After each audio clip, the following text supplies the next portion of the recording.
Hello everybody, we're here at St. Louis Escape and we're going to talk about like some really important things that could help your business this Halloween.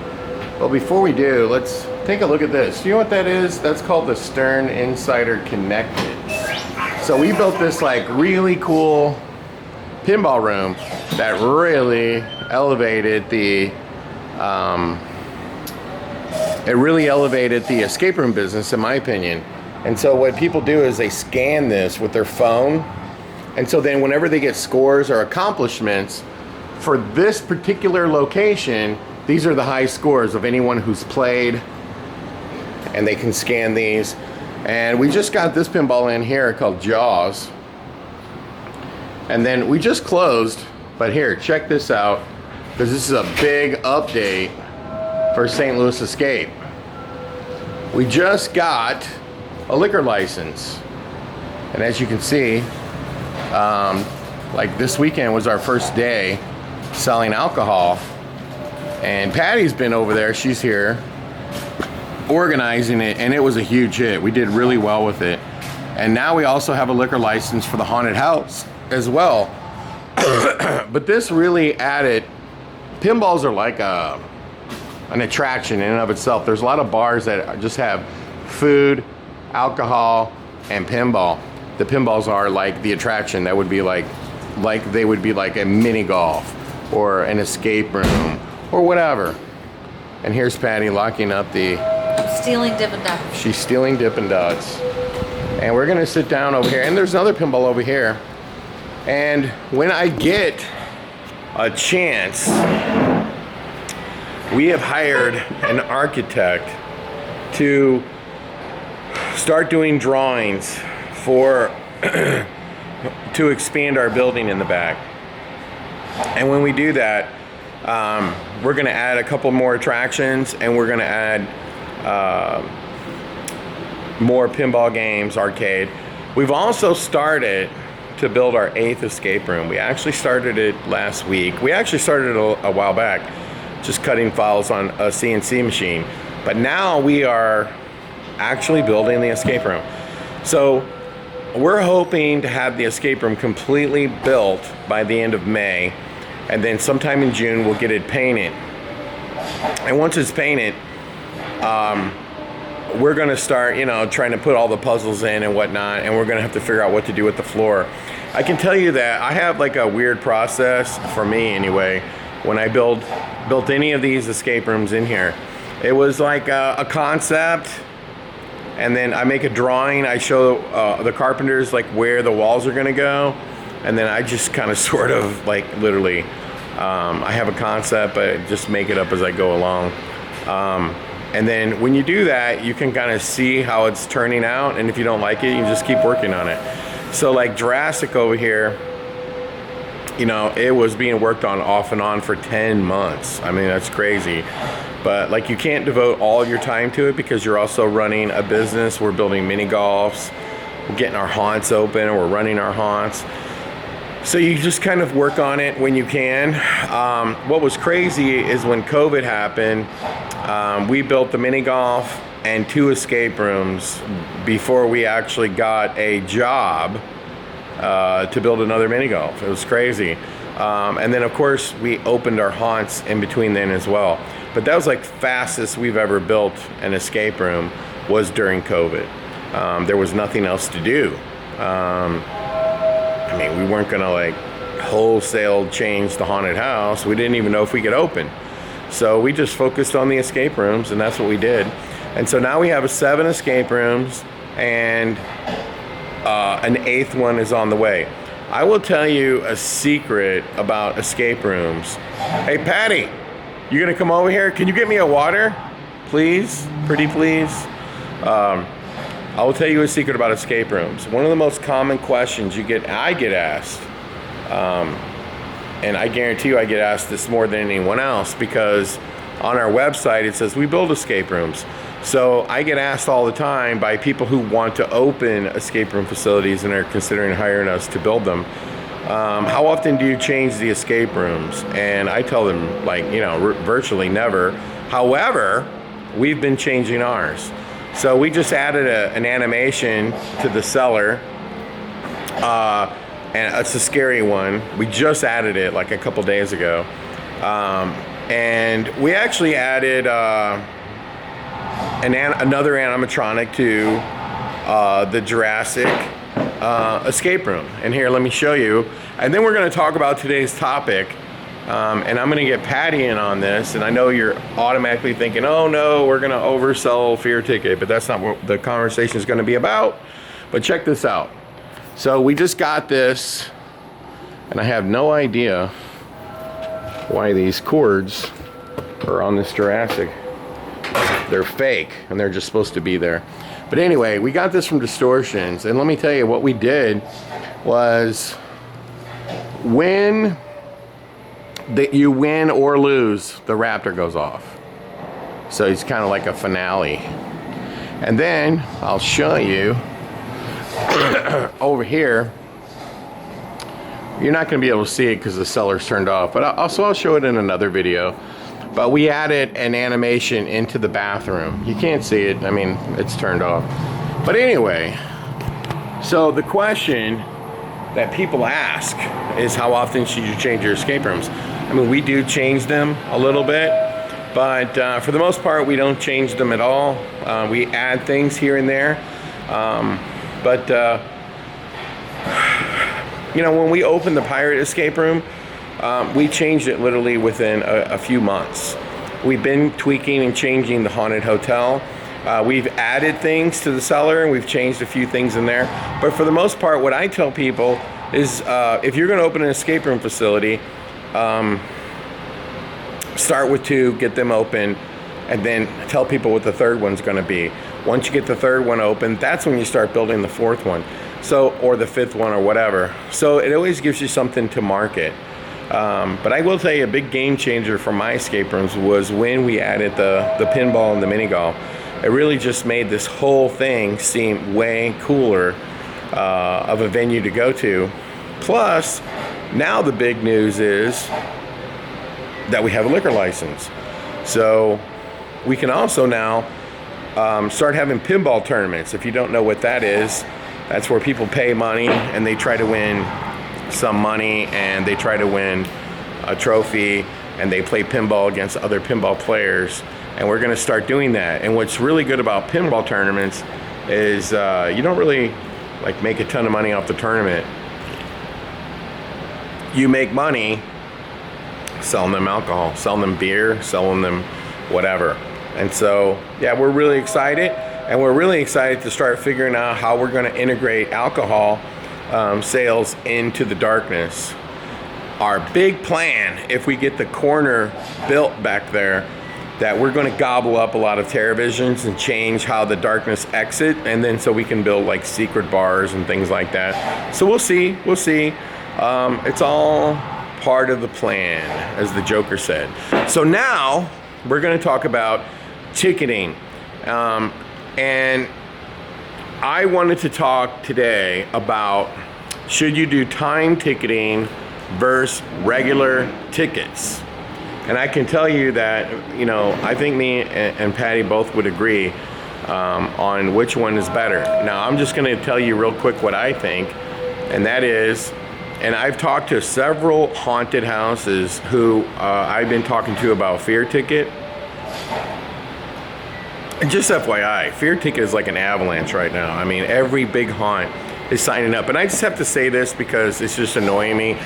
A couple of the other ticketing companies recently have been telling customers that people are leaving Fear Ticket in droves to sign up for their service.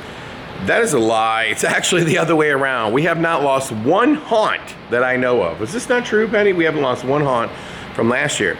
We've actually tripled the amount of haunts that we've had in the last 10 months. Tripled. And we haven't lost one haunt. So you know, when these ticketing companies tell you that, oh, people are leaving Fear Ticket left and right. Well, that's a lie. Fear Ticket has the best options, the cheapest price, by far. It's not even close. And we're going to talk about that in a second. But here's what I wanted to say, then I'm going to get Patty's opinion on this. I have been talking to a lot of haunts, okay? So I talked to a haunt, let's say, he says he does 16,000. His busiest day, he does 1,800. Right now he's selling tickets with time ticketing. He's wondering why he can't get over the hump. I can tell you for a fact, in my opinion, if you sell time ticketing, customers, if they have to pick a time, you're going to have a higher rate of abandoning carts, okay? They're not sure if they want the ticket or not. So maybe they come back, maybe they don't, okay? Maybe they got to call their friends and ask their friends. But whenever you say you can use the ticket any night between now and Halloween, they're going to make a spur-of-the-moment decision and buy the ticket. You're going to sell more tickets if you do it that way. Number two, if you do time ticketing, the amount of speed passes you will sell will drastically go down. Why? Because people assume incorrectly that if they buy a time that says 8:45, that's what time they're going to go in, which we all know is not true. So the bottom line is, what are the advantages of time ticketing? Well, if you have a really small parking lot and you want to like spread the icing really nice and even over the cake, well, this time ticketing would be a good option for you. But this guy tells me, hey, 1,800 people on my busiest day. Well, I told him, if you open at 6:30 a.m. and you close at 11:30 a.m., you're open 5 hours. That's like 6.5 people a minute, and that's slow pace. So if you put in 8 a minute, like you would be able to grow your attendance on your busiest night by a couple 300-400 without even going any faster. So time ticketing, if you don't have a serious throughput problem, then you don't need time ticketing. That's my opinion. That's just my opinion. So, but I will tell you that this battery on this phone is going to be dead pretty soon. I shouldn't have used this battery. So I want to bring in Patty and get her quick thoughts about this topic. But the other advantage of time ticketing, in my opinion, is if you are doing an absurd amount of people and you want to try to control when they come more, then time ticketing might be better for you. But overall, if you're a growing haunt or you don't have a serious problem with throughput, I would not use time ticketing because you're going to sell less tickets. And let me see what Patty thinks.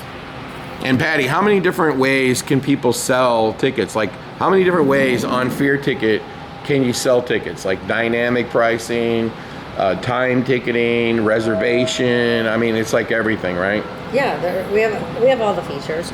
But going back to your question about time ticketing versus general ticketing, I don't know everybody's market. So everybody's market, you have to decide for yourself. But I will agree, if you haven't made it over the hump and you're still working on getting attendance up, that you don't go with time ticketing yet.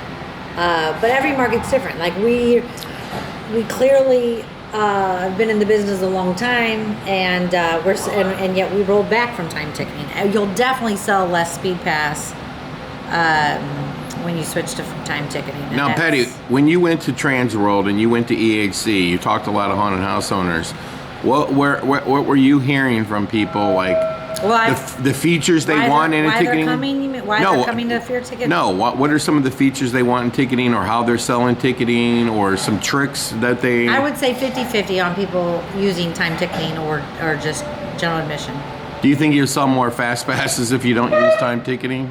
I think you saw... I saw our speed passes drastically go down when we switched to time ticketing. I'm glad that we've rolled back on it. So for 2024, we're not going to use time ticketing because I think it drastically affected how many tickets you sell, and it just drastically affects how many speed passes. But what are some of the other features, Patty, in Fear Ticket that can help people make more money this Halloween? Well, number one, our price right there. You're in charge of your own booking fee, so you can make money off the booking fee. But price alone and being in charge of your booking fee alone, our features help you make more money. Features like self-insurance, customer auto upgrade, our add-ons are free. So, might as well rope them Box into a office t-shirt. is free. Box office is free. No, we have no hidden fees. We have no contracts, no hidden fees. Hidden fees are things like this. A company might put a hidden fee if you say, you know what, I don't want to use your in-house credit card processor. Can you just hook to my existing Square? Well, in the small print, it's going to say that yeah, they can do it, but they're going to charge you another 2.5% for that. Plus, we have a feature of upgrading. Right. So they can upgrade without actually going back to the box office. That's what I said, customer self-upgrade. Yep. And then let me ask you a question. Why do you think all these ticketing companies want to rope people into 3 and 5 year contracts? It's outrageous. It's because they can't stand behind their product, so they just have to lock people in. And they're in fear. But what is the benefit of signing a 5-year contract with one of these companies? What is the upside? There's no upside. There's none. Oh, well, they're paying people. But I've monetized out. Well, I mean, I've heard people getting offered $2,500 for a 5-year contract, all the way up to $20,000 for a 5-year contract. Smaller haunts. And that's against your, haunts. Yeah. But then when you monetize it out, if they were in charge of their own booking fee and keeping their own booking fee, they'd be making hundreds of thousands of extra dollars in their pocket. So it's really like a scam. It's a scam. And why do you think Fear Ticket... Nobody would trade $20,000 for... a Lamborghini. Yeah. Let me ask you a question. Why is it that you think that Fear Ticket doesn't have a contract? Because we believe in our product and we stand behind it. We don't have to lock people in. Because they'll never leave. Because they'll never leave. Because it's the best. It's so great. And what is really the best benefit of using Fear Ticket? It's because I'll tell you right now is because of let me backtrack. You had mentioned competitors saying stuff about us, and I would like to say this. Another thing that they say about us is that we outsource, which is laughable. We outsource our customer support, our support staff from people in India. That is such a lie. We don't outsource anybody. When you call our 24/7 line, you're talking to one of the developers and programmers of the system itself. You're never going to talk to me. You're never going to talk to my assistant. You're never going to talk to... You're going to talk to an actual programmer who created... And it's 24/7. And it's 24/7. And you've had other people call you and say they had a problem over the weekend and they couldn't hear from anybody till Monday. Yes. But with Fear Ticket, it's 24 hours a day. It's 24 hours a day. And I was on a panel at Transworld about ticketing, and somebody was so proud to say that they had 20-hour support. I was like, why even say that? What does that even mean? Might as well say 24. It didn't make sense.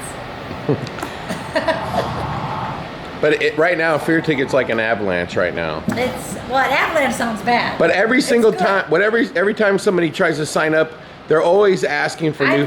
I've heard reasons like the customer support is terrible, right? They're so great with event setup support, but once the event goes live, the customer support after that falls off. You're talking about the other companies. I've heard, why they switched to Fear Ticket. I've heard,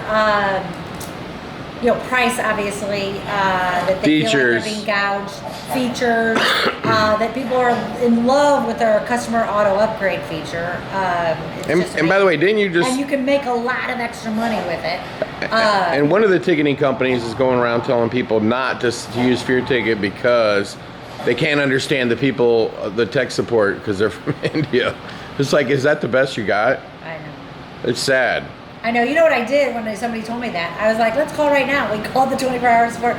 Hey, Josh, how's it going? Oh, it's going good, Patty. What do you need? Like, I'm just like listening, we get off the, oh, no, you know what? I got another line ringing in. Never mind. I just really wanted to, well, I'll call you back, Okay, Patty, call me back whenever you get a minute, and we hang up. I'm like, did you understand them? But in my opinion, the best thing about Fear Ticket is because people, the users, are bringing ideas to the owners and they're implementing them. That's what they love. That's what they love. Yeah. You've used different ticketing companies before Fear Ticket was ever around. What was so frustrating about some of the other ticketing companies is if you had an idea or a feature that really needed to be implemented for your business and you brought it to their attention, they'd say, oh yeah, we don't have that. Or, oh yeah, we have that. This is how to access it. But it would never be well, let's consider it. Well, we just had one big haunt, and we're not going to name drop the name of the haunt, but We just had one massive haunt say, if you could add this one feature that the other ticketing companies don't have, I'll sign up. And it was mass refund based upon canceling a night on a hayride. And you know what the response was? Yes, we'll add that. We'll get that done. But there's other people, there's other customers who've asked for things too. For example, we had a customer who loves the early bird discounting. In the past, online, it would show a slash through the old price and then the new price. Well, you could do it with a coupon code, or you could just do it as a limited time offer, and everybody gets it during that time. So this customer wanted a clap down timer next to it also, so it really creates that. We added it in 3 days. We added it immediately. Like 3 days. It was awesome. So people want to sign up with you. How do they reach you? Patty, P-A-T-T-I, at hytix.com, HYTIX.com, or just call and text me. I'm at 314-629-3940. I'd love to hear from you. And how long does it take to get set up on it? Oh, it's so easy. And the switchover is so easy. It's like a breeze. Because that's one of the biggest complaints, that people are afraid to switch because of their data or because it's a hassle. But it's actually really easy. Well, I will say that if you're thinking about switching to Fear Ticket, what I tell everybody, and anybody will even say, Patty always says this, get your data. If you don't have your data yet from your prior company, contact your company right now and make sure you have your emails and your cell phone numbers in an Excel file in your hard drive of your computer right now. Email. But they literally, but they can get up and running in a matter of like one day. Yeah. 1 day. Yep. Oh, and I also heard that we're not doing anything to help them sell tickets. But that's absolutely false. Well, that's big news. I'll talk about that. Well, that's kind of. And by the way, I already have some news. All right, but by the way, I want to see what flavor she got. Okay, let me explain to this. I picked chocolate because the chocolate was full to the stack, even though I really kind of wanted cookie dough but I didn't want to take what the customers seemed to like. All right, so here we go, guys. I'm gonna make a big announcement for you, and I'm probably gonna do another video down the road and talk about this. Hauntworld.com is still the #1 haunted house website on the internet. It really doesn't matter what anybody says. It gets the most traffic. I know this for a fact. And because I can look at my analytics on my website. Hauntworld.com, I think, was my second biggest driver of traffic to my haunted house websites. The reason why we're not like actively doing all those things is real simple, because we had to downsize something, and we were just doing way too much. And yes, we made money off of the Hauntworld and selling ads, but it was very time consuming, and we just switched gears to focus more on selling more mini golfs, focusing on our escape rooms. Really, that's what really replaced it, honestly, because the escape rooms is something we did not have when we first did Hauntworld.com. So what we've decided to do with Hauntworld.com, if you are a Fear Ticket user, okay, then you're automatically going to be put on Hauntworld.com. We're going to integrate Hauntworld.com into the back end of Fear Ticket. In other words, you could create an account for Hauntworld, and you could update your existing account. And anyone who has an account, it'll be free. So anyway, thanks for watching this video, and we will see you soon, very soon. And that's all from St. Louis Escape. Hope you liked the video.